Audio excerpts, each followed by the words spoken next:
Hello gamers, I'm Ank, and this video is part of a series of guides for bosses in Sword Trial and/or Heroes Realm.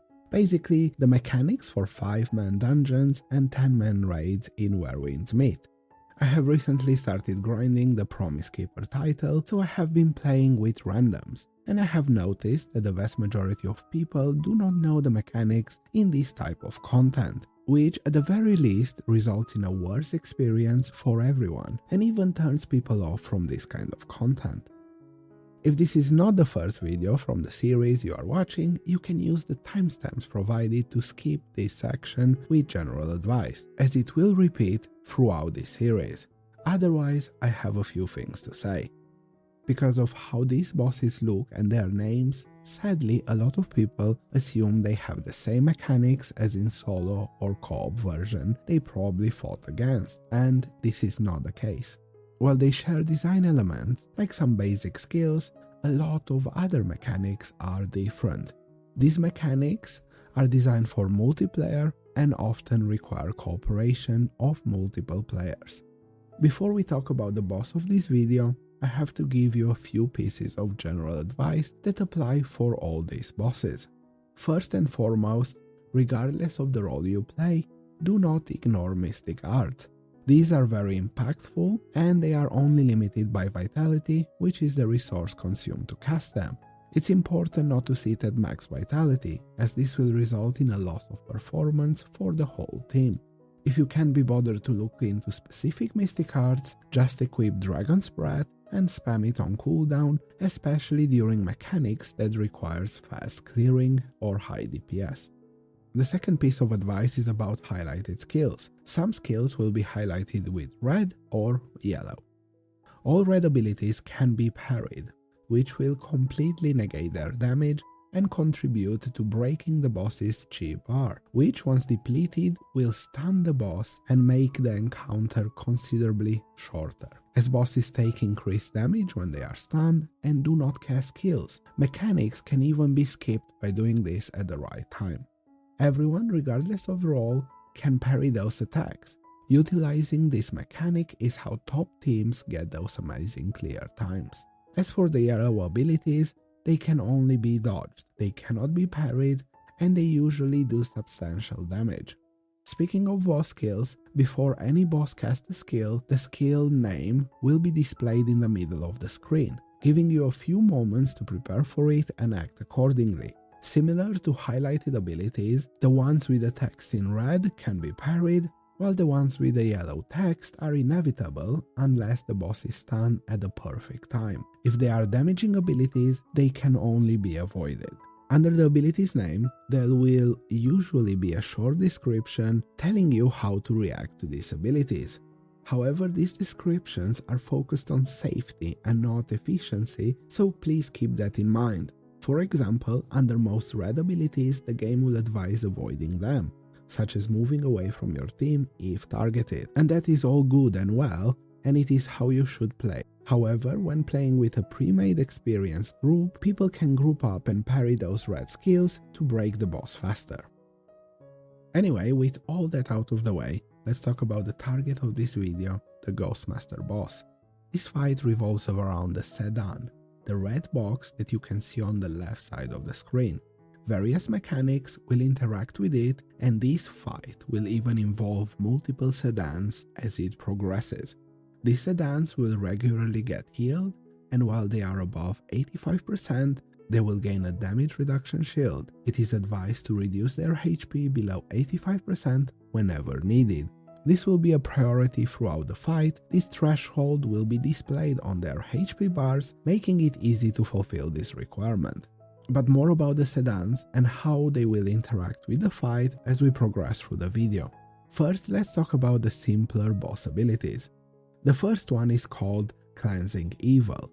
This is a simple damaging ability where the boss will cast 3 linear telegraphed attacks in front of him. This ability cannot be parried. The next ability is Underworld Umbrella. The boss will spawn flying umbrellas that will target random players. This is a red ability and can be parried.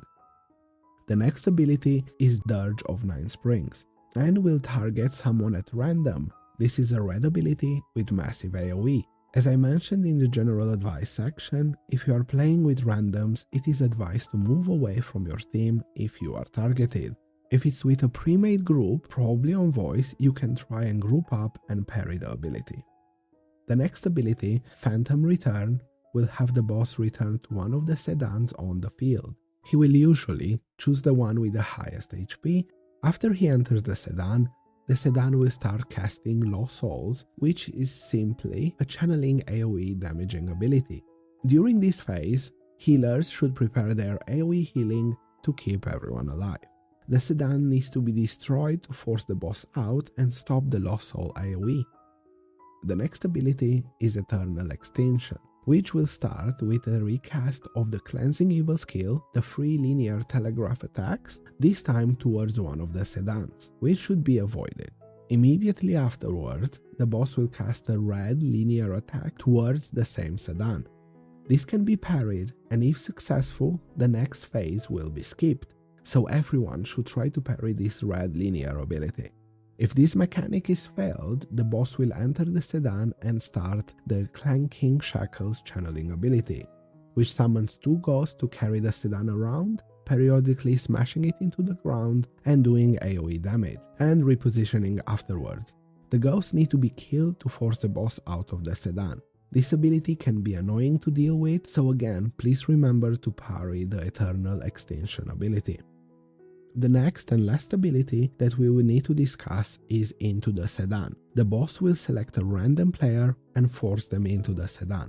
While a player is in the sedan, all the sedans on the map will cast Fallen Lilies around themselves. These will be 3 yellow circles that do considerable damage. It's advised to avoid getting hit by them. To avoid a player in the sedan getting hit and dying as a result, 2 other players can interact with it and move it around. They need to coordinate and press the same directional keys to move the sedan. This is obviously considerably easier for a pre-made group that is in voice chat with each other, but even if you are not on voice call, the game will display directional inputs so the 2 players that drive the sedan can coordinate with each other.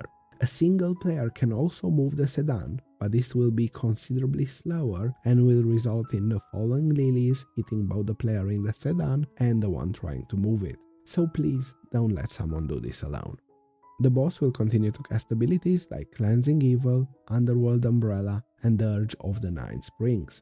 After some time, the trapped player will be released, and afterwards an extra sedan will spawn.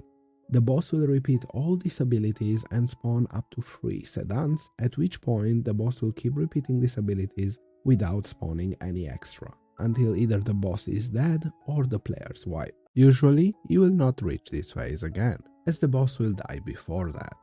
But if you do, 2 people will be put in the sedan, and eventually if you reach it yet again, 3. As a direct result, more people will need to drive the multiple sedans. While this should not be a real concern, it's just something to keep in mind in the unfortunate event you do reach this phase again. Good luck and have fun.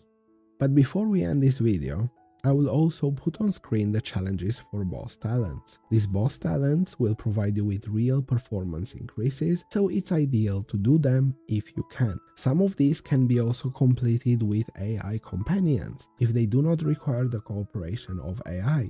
While the AI does not die, and they sometimes even try to do mechanics, most of the time they fail. Personally, I found them easier to do with my guild, and every week we do a few of these challenges together. Most of them are self-explanatory, so I will not insult your intelligence by reading them one by one. I believe anyone can read them and understand the simple tasks required to complete them. Well, simple in understanding might be a bit more complicated in practice. Anyway, if you made it to the end of the video, thanks for watching. I hope this was helpful to someone, and I hope to see more people having an enjoyable and stress-free time in these dungeons and raids. Feel free to like, comment if you have any further questions, and subscribe or don't. See you in the next one, gamers.